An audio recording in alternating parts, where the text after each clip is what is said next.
every award on the piano here belongs to these two young men. These are not all their awards. I would have to have about three, well, probably about 5 pianos for that. You boys want to come up here, Ben? First Gold Cup, second Gold Cup, third Gold Cup, fourth Gold Cup, fifth Gold Cup. These are extremely rare, and there is a 6th Gold Cup. Both of these men, however, have achieved all 5 of those Gold Cups. They are both now in the Creative Expressions Hall of Fame. My studio is called Creative Expressions. So when somebody really does some great stuff over a long period of time, they get to be a part of the Hall of Fame. I've always wanted to be a part of the Hall of Fame. Haven't made it yet.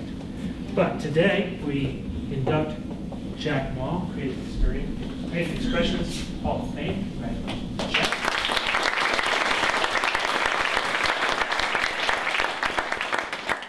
And Zachary.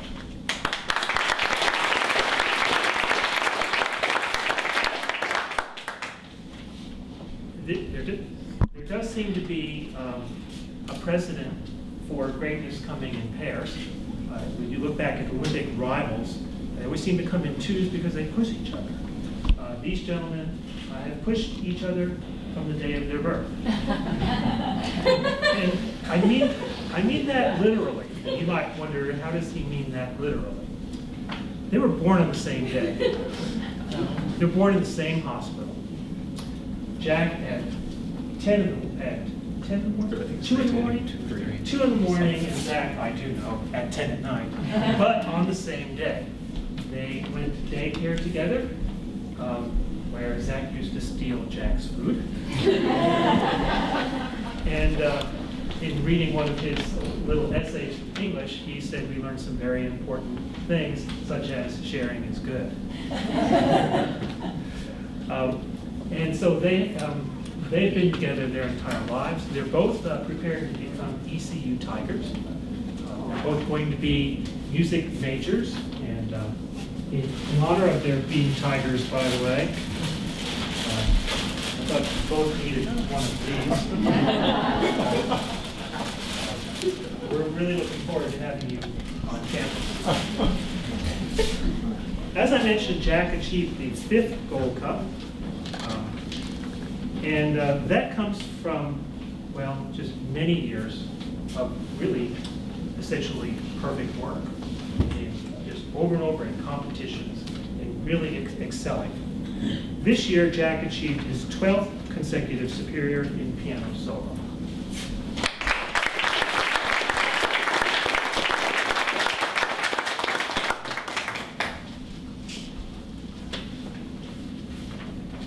Jack also achieved his 3rd consecutive superior in piano concerto.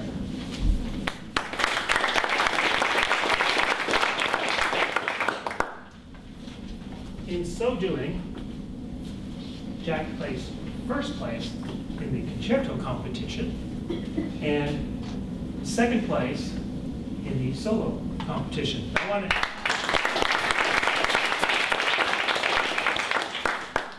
Not to be outdone, Zach placed 1st place in the solo competition and 2nd in the concerto.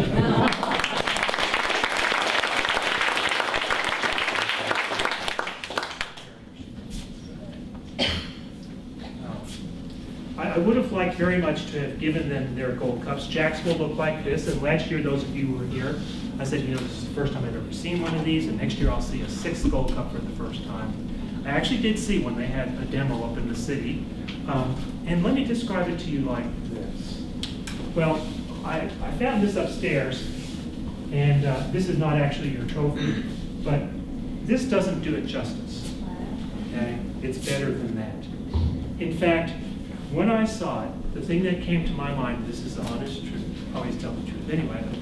This is honest truth. I thought, this is like the Heisman Trophy of piano. It was so significant. I mean, you had to use 2 hands to pick it up, and you didn't hold it for more than 30 seconds because it was 2 hands. Am I right? And he went over there like this, and oops, 2 hands, working with this. So it's really exciting. And I thank you boys both for that. I say boys because, I mean, Jack had the last lesson on Friday. You know what that means?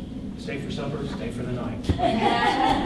We've just been family the whole time, and it thrills me greatly that they love their music, that they actually want to pursue it, and it's very much that they're going to be at East Central University and in my classes.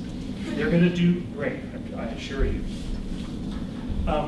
Now, it may seem strange to end a recital like this, where we have such wonderful seniors we're saying farewell to, and have juniors play the last piece, the run and play. And that did seem strange. And I know we're running a little late. This is unusual. For me, it's a lot of fun because I know all the pieces. You know, when you listen to the radio, you don't know the songs, I turn the channel. Well, I know all the songs, and so it's my favorite station, as a matter of fact. So these guys have put something together for it. In fact, my 4 seniors have put something together so that they can leave the stage together. They're going to set up for that right now. I know you'll enjoy this.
I hope we kept that a secret well enough. You weren't supposed to know that was coming. It wasn't listed in the program. But and hope you recognize what it was from the Sound of Music So Long, Farewell.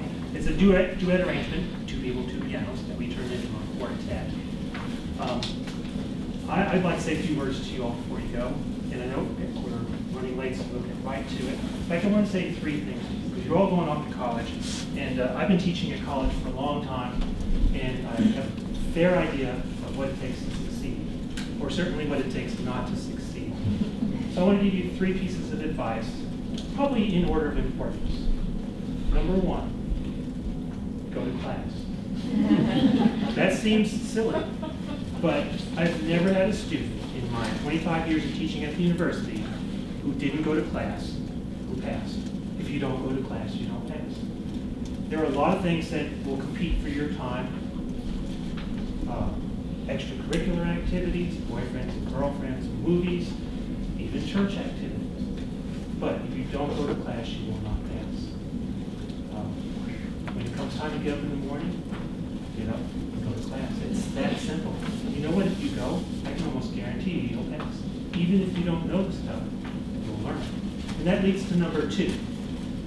If you don't know something, ask questions. You've got a textbook to help you. You have upperclassmen who have already taken that course to help you. You have classmates that seem like geniuses to you to help you. You have a professor who really wants to help you. When your car breaks down, you just go, well, can't drive the car, doesn't work, I don't know how to fix it. Or you go to a repair person. Of course, you go to the person who knows it. And he's a genius, he fixes it. If you don't know something, ask questions, go to somebody who does, and find out. We all want to help. Call your parents.